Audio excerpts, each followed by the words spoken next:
এই মাছটা আমি কেটে নেব।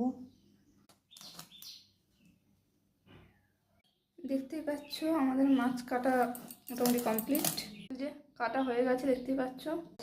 মাছটা এবার ধুয়ে নেব, ভালো করে ধোয়া হয়ে গেছে। মাছের নেবো, হলুদ মাছের নেবো,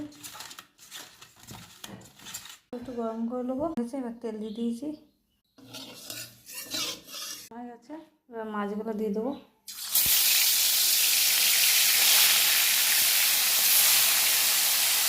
উল্টে নেবো,